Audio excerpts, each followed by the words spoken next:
All right, ladies and gentlemen, welcome back to the channel again. We're back on the Art of Dialogue channel. And his brother Gene Deal be on that show, don't he? Gene Deal wants police to reopen case into Kim Porter's death after the video came out about Diddy, showing Diddy in the hotel with Cassie. Again, Jaguar Wright talked about this. The strange connections of all the people that died. And then you had Al B. Sure, who was in a coma. Again, man, this is what I was hoping for as far as a lot more people speaking out and more stuff coming out, because that's the only way it's going to be some type of justice. Like when I mentioned like the Epstein and that stuff, it like died down, you know? So we'll see what he says. Like I said, the bodyguards and the limo drivers know a lot. They know a lot. So we ain't gonna waste no more time. Let's jump right into it.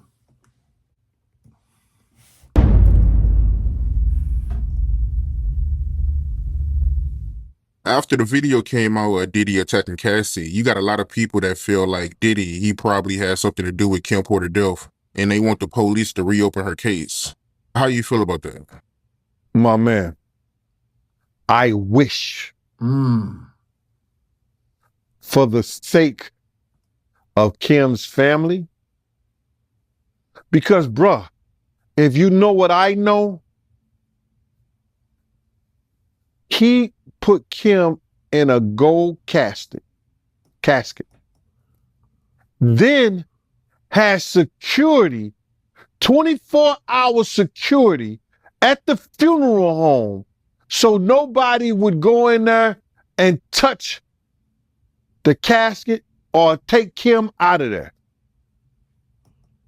I think that they should reopen our case and have an independent pathologist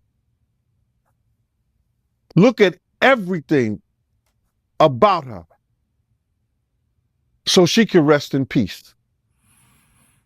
So I know people, paperwork, and this other young lady on the internet, they are spearheading the reopening of Kim's case. And I hope they do. I'm just thinking of like, because they, again, this is allegedly a rumor or whatever, but they were saying that Kim Porter was getting ready to write like a tell-all book. Then you go back to Jaguar. She was talking about how Kim was on the phone crying, like she knew what was, like she saved Cassie's life. So it all ties in together. So again, you already got Diddy, who said, Cassie had these disgusting allegations against me. And then the video came out. So it's up from now. I don't think when other stuff come out, people are going to be shocked. It's going to be not shocked of what he did, but shocked that it's actually out, like the footage. So that's what I think what it is. People can be like, dang, they actually got the footage, So stay tuned, I guess. How you feel about that personally? What do you think happened to Kim Porter? Well, personally, Yeah. I just can't believe that somebody that had the normal flu, that had doctors on speed dial, Yeah. that they had enough money that they could get the half of the hospital to come to the house and take care of her, that she died of just ammonia like that. And If you get that point where you can't breathe, and if you know you ever had a cold so bad, I had COVID and I couldn't breathe, but I still made it to the hospital on my own. I can't believe that she stayed in that house, laid in that house, and died like they said she died. So my personal opinion is that somebody need to reopen that case, and there need to be a person that can do an independent autopsy to tell us the truth about what really happened to Kim Porter. When I first heard of Puff violence towards women, and like I told you, I was told this and I heard this. You understand? I used to live right across the street from Eddie F. in Mount Vernon. That was Heavy D and the Boys DJ. Me and Eddie used to have conversations. I don't know, it was Eddie or his brother that told me. But I heard in our conversations that when he thought Misa was dealing with Eric Sermon, and he beat her so bad, she was trying to get away from him. She had to crawl up under the car. Damn. And at the time, Misa was a little something. That's the first time I heard of his violence with women. The second time was when I went to the hospital and Kim had ripped his wrist up. I told people he would do that whenever I was working with him. You know, he would act like that play fight with the pillows and everything, roughing the girls up like that. So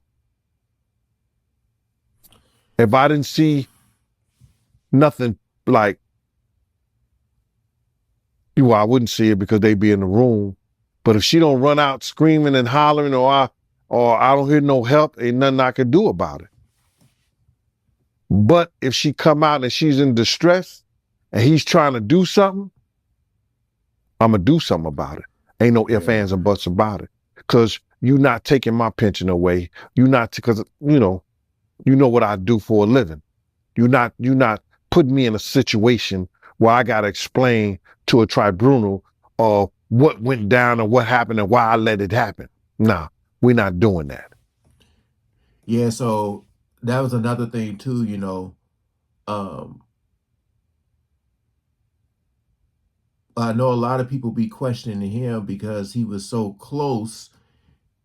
At the same time, when someone's living in fear, and let's say once they get next to him, it's all like smiles and they put on that fake smile. I mean, it's possibly he could have seen some stuff. Because I've witnessed couples fighting like back and forth. I'm talking about like each other, not just one-sided, you know. And I know a lot of times when you try to get involved in someone's business, and then next thing you know, you turn around and you see the person right back with them or whatever. That's different. That's a different situation.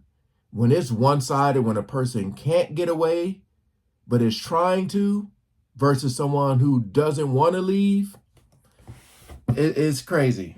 It's crazy, man. But I feel like he is a very credible person, man. Don't treat this dude like Jaguar. Y'all treated Jaguar. I'm a little bit smarter than that.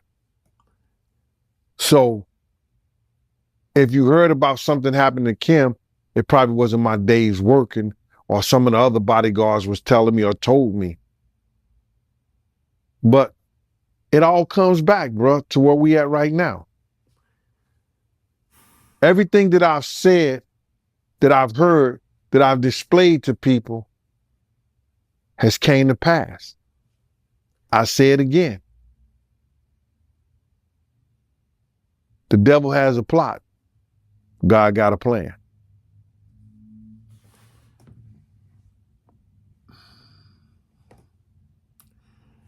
Yeah, I mean, I feel like what during this raid, whatever they got, depending on Diddy, like for instance, people were saying Diddy had a lot of evidence on some higher ups, some very important people. And let's just say they were like trying to make a deal with him and he didn't want to take the deal. So they're like, all right, you don't want to do this? Here you go. We're going to release this video. Now, let's go back to the chalkboard. You know, just in case he got some stuff that's hidden somewhere and they know he got it, but they don't know where it's at. Tell us where it is, Diddy. Or we going to release that what we found. Nope. Boom. Because my whole thing is like, they say he can't go to jail for what he did to Cassie. So all that footage did was like just really validate what Cassie was saying. And it really, really destroyed his character, right? But as far as jail time, they said it can nothing happen. So I'm just wondering, does Diddy have other footage or evidence somewhere else where the feds didn't find it and he's using that as some type of leverage? But they're using what they did find to try to threaten him. So we'll see. We'll see. Because my whole thing is like that Kim and what is it, Andre Harrell and Heavy D and some more people, and then I'll Be Sure being in a coma, all that stuff is crazy. It is. So please comment below on what y'all think, man. All right, peace out.